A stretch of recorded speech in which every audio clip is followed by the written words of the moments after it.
जय हिंद साथियों, स्वागत आप सभी का आपके अपने YouTube channel target with Ajit में। साथियों, उम्मीद करता हूं कि आप सभी स्वस्थ होंगे और अपनी अपनी तैयारी ज़बरदस्त तरीके से कर रहे होंगे। तो साथियों, आज की इस क्लास में हम डिस्कस करने वाले हैं एचडीए के सिलेबस के अकॉर्डिंग टॉप 50 कृषि विज्ञान के उन सभी महत्वपूर्ण प्रश्नों के बारे में जो कि आप सभी के एचडीए एग्जाम में डायरेक्ट देखने को मिल सकती हैं। तो वीडियो को अंत तक जरूर देखिएगा क्योंकि दिए गए सभी क्वेश्चंस एग्जाम ओरिएंटेड और सिलेक्टिव हैं। और साथियों, वीडियो के लास्ट में कुछ क्वेश्चन आप सभी लोगों के लिए होमवर्क भी है जिसका आंसर कमेंट बॉक्स में जरूर दीजिएगा।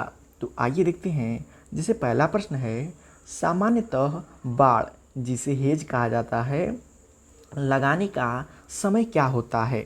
मोस्ट इंपॉर्टेंट क्वेश्चन साथियों कि सामान्यतः बाढ़ लगाने का समय क्या होता है।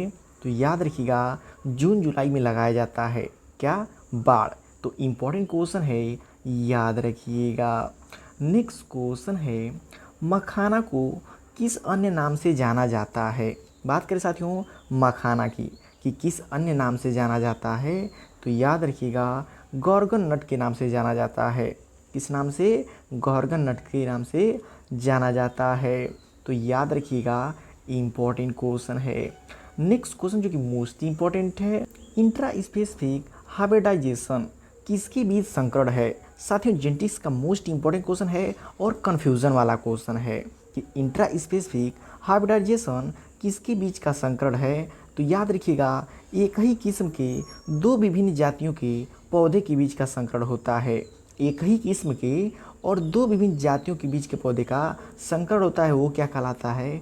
इंट्रा स्पेसिफिक कहलाता है। और बात करें साथियों इंटर स्पेसिफिक हाइब्रिडाइजेशन किसे कहते हैं, तो विभिन्न किस्मों के दो पौधे जैसे कि गेहूं और राई, गेहूं और राई का क्रॉस करके क्या बनाया गया है? ट्रिटिकेल बनाया गया है। क्या?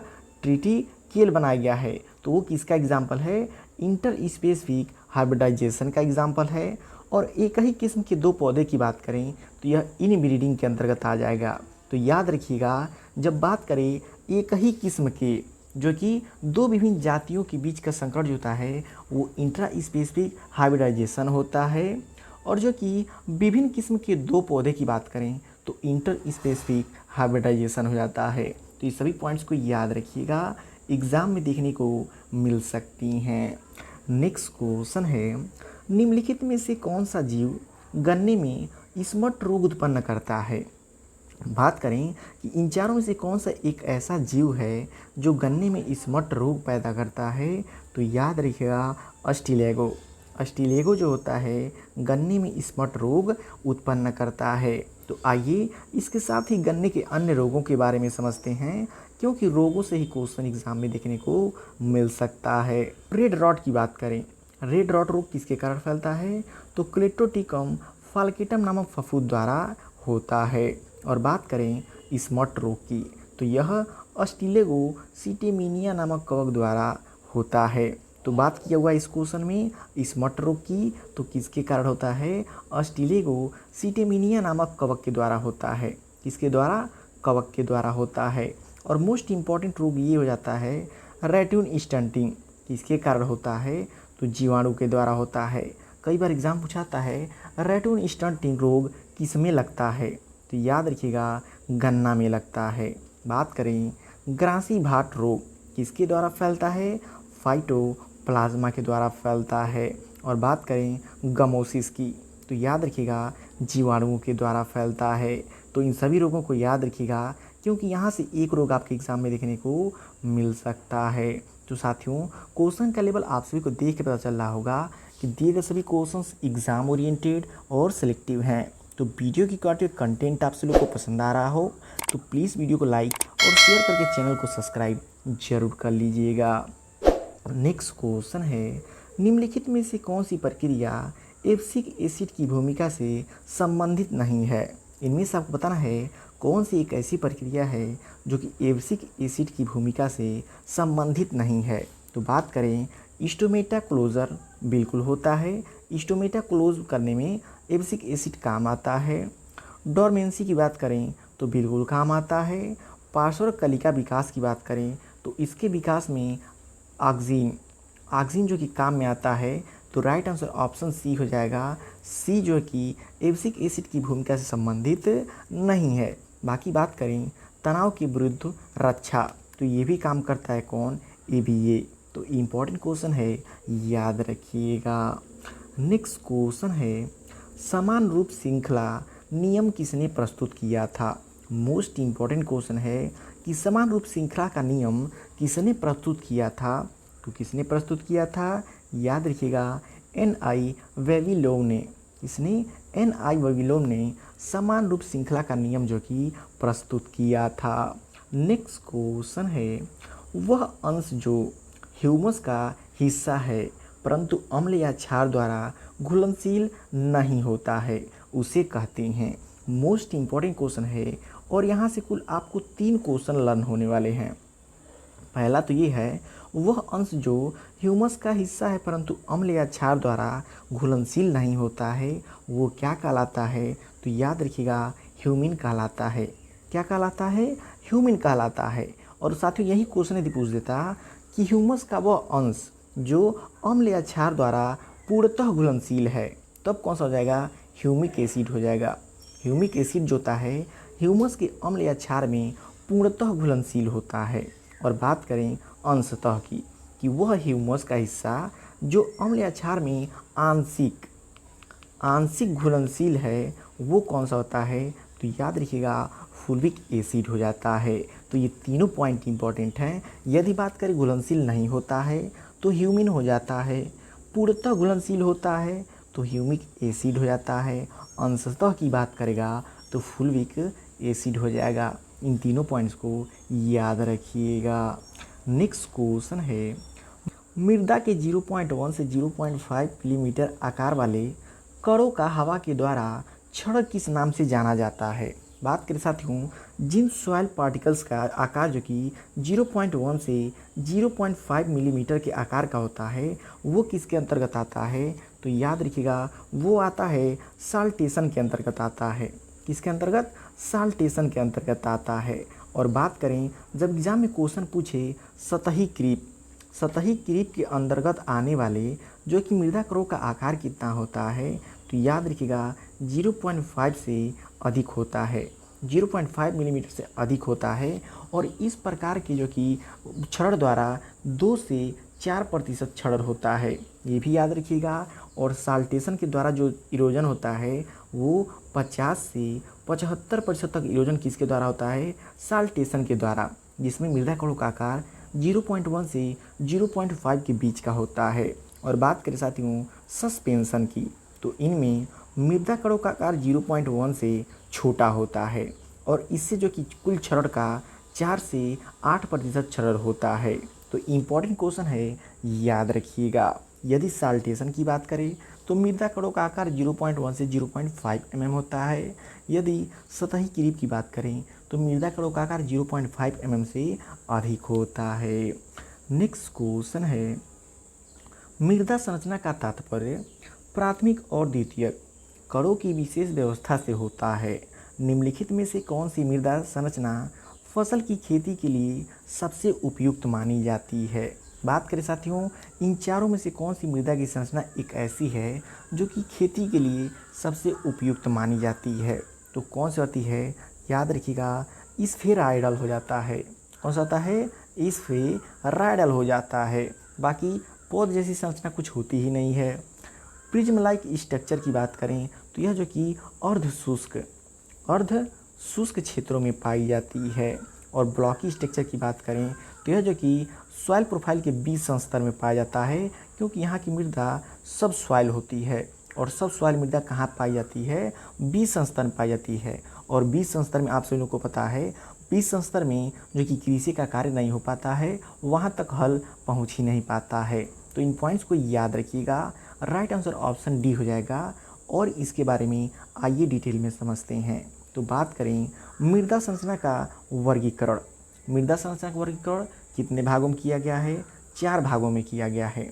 कौन सा, पहला आता है प्लेटी तरह की मृदा। प्लेटी संरचना की सतह परतों में सबसे अधिक दिखाई देती है, लेकिन सब सॉइल में मौजूद होती है। किसमें मौजूद होती है? सब सॉइल में मौजूद होती है। और बात करें साथियों वर्जिन सॉइल की, तो आप सभी लोग को पता है ओस संस्तर में पाई जाती हैं वर्जिन सॉइल। तो ओस संस्तर में कोई भी मिट्टी पाई नहीं जाती है, वो जो कि कार्बनिक संस्तर होता है, उसमें कृषि का कार्य नहीं होता है। ओस संस्तर जो कि जंगलों में पाया जाता है। तो ये तो पहला तो होता ही नहीं। दूसरे की बात करें तो प्रिज्म जैसा, आमतौर पर 1 से 10 सेंटीमीटर लंबी एरिड और सेमी शुष्क क्षेत्रों के उप मिट्टी संस्तर में पाए जाते हैं, तो ये भी गलत था।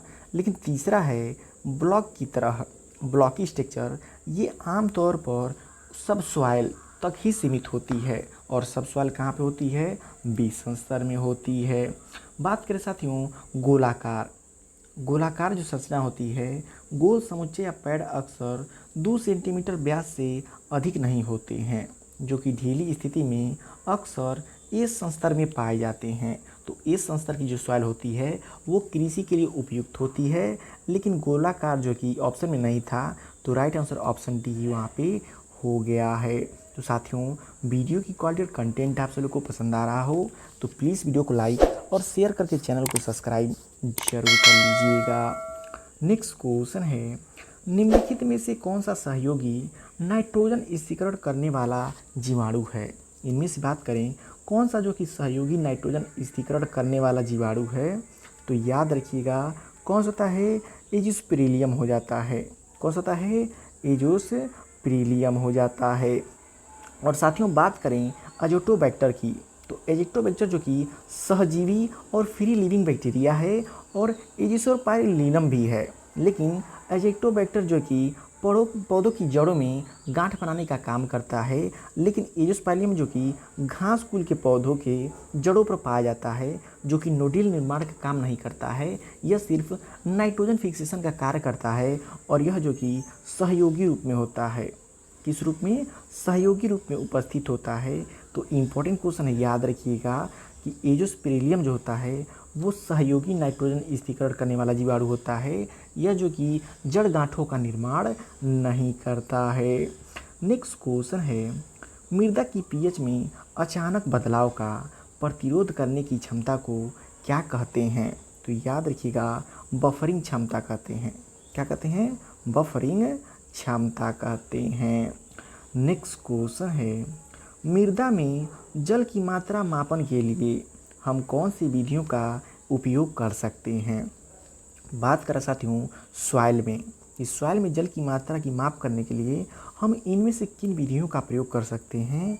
तो याद रखिएगा गुरुत्वीय विधि, न्यूट्रॉन स्कैटरिंग, विद्युत प्रतिरोध विधि, इन तीनों विधियों का प्रयोग कर सकते हैं। इसलिए राइट आंसर ऑप्शन डी हो जाएगा उपरोक्त सभी। तो इम्पोर्टेंट क्वेश्चन है, याद रखिएगा। नेक्स्ट क्वेश्चन है, मृदा में प्रमुख विनिमय कटायन कौन होता है?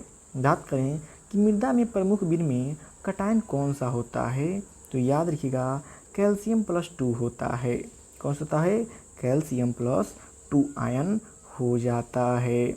नेक्स्ट क्वेश्चन साथियों मोस्ट इम्पोर्टेंट है, NARP national agriculture research project की शुरुआत ICAR के द्वारा किस वर्ष की गई थी? याद करें नेशनल एग्रीकल्चर रिसर्च प्रोजेक्ट की कि इसकी शुरुआत ICAR के द्वारा कब किया गया था? तो याद रखिएगा सन 1979 ईस्वी में। कब? सन 1979 ईस्वी में किया गया था। नेक्स्ट क्वेश्चन है, निर्णय लेने में ग्रामीण नेतृत्व की सबसे अच्छी विशेषता कौन सी होती है? बात करें निर्णय लेने की जो ग्रामीण नेतृत्व की सबसे अच्छी विशेषता होती है वो कौन सा होता है?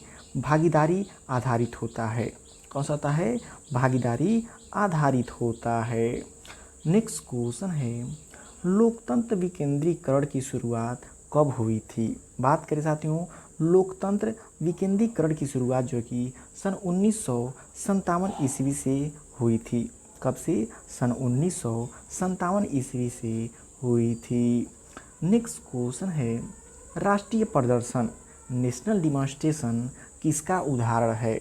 बात करें साथियों नेशनल डिमॉन्स्ट्रेशन की कि किसका उदाहरण हो जाता है, तो नेशनल डिमॉन्स्ट्रेशन जो होता है वो परिणाम प्रदर्शन का उदाहरण हो जाता है।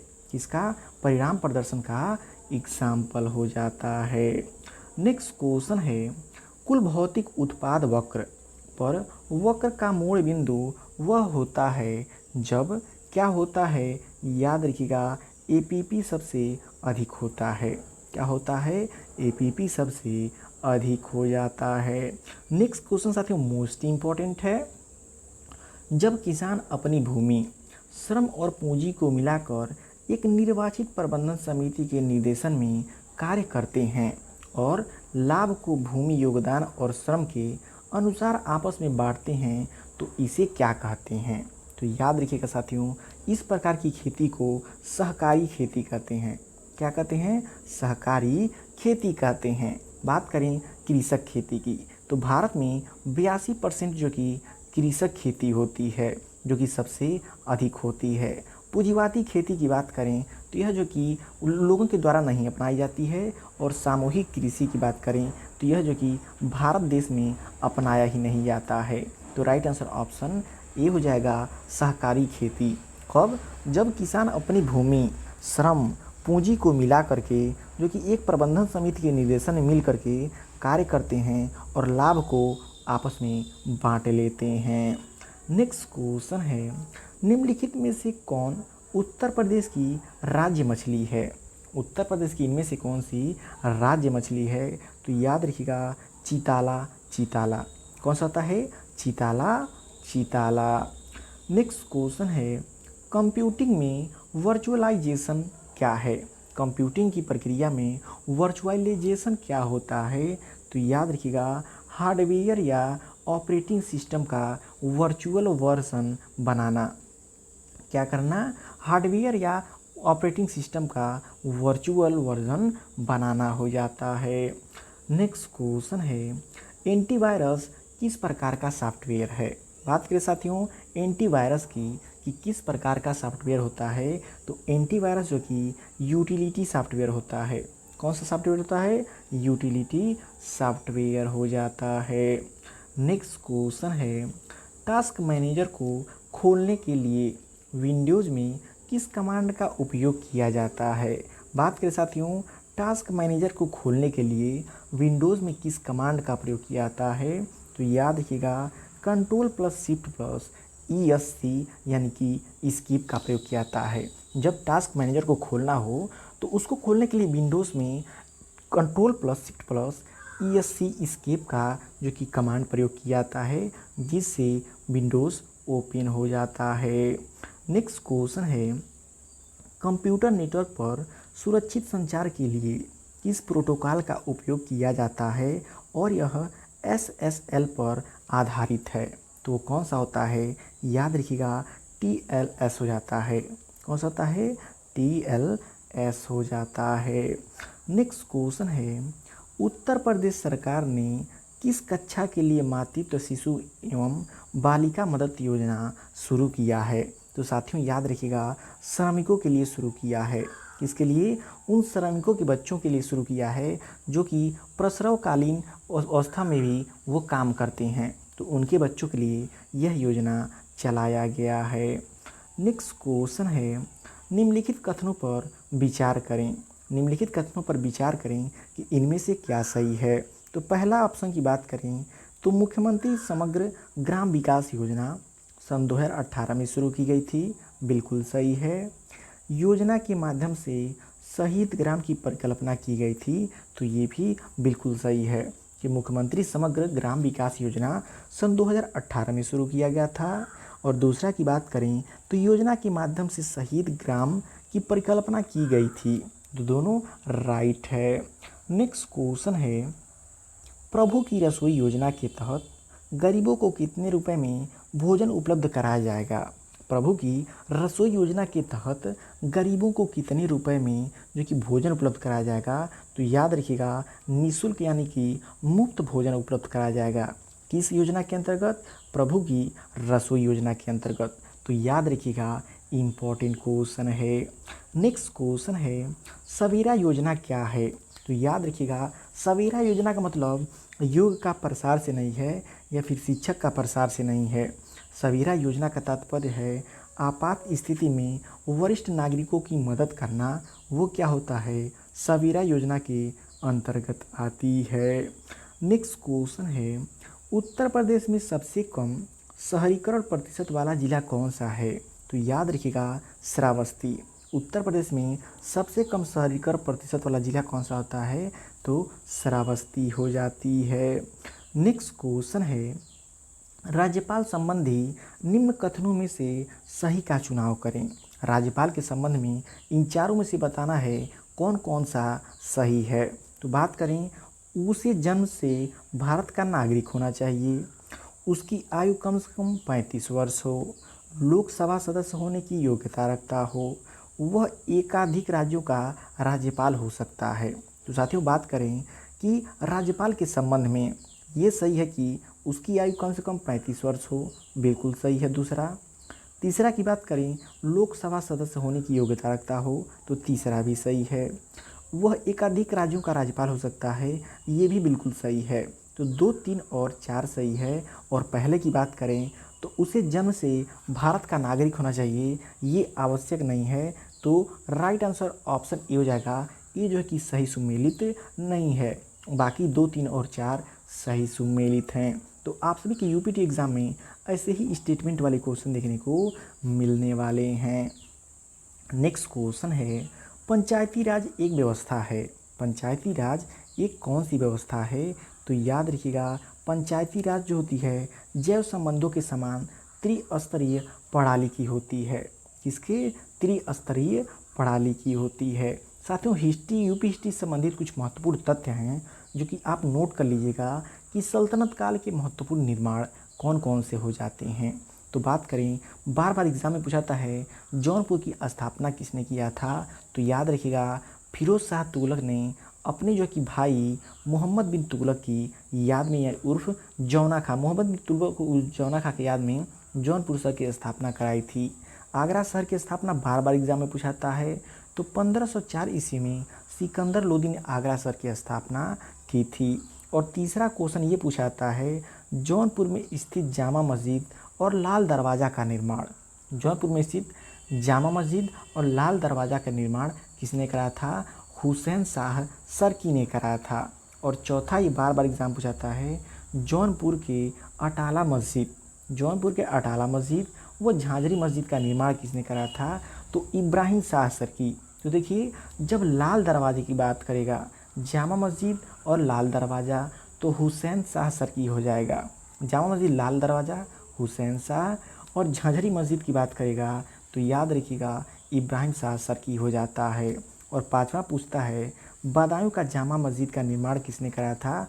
तो इल्तुतमिश ने बनवाया था। बदायूं का जामा मस्जिद किसने बनाया था? इल्तुतमिश ने बनवाया था। और नेक्स्ट पॉइंट ये साथियों, एग्ज़ाम में क्वेश्चन पूछता है कि किस जगह से किसने जो कि स्वतंत्रता संग्राम का नेतृत्व किया था।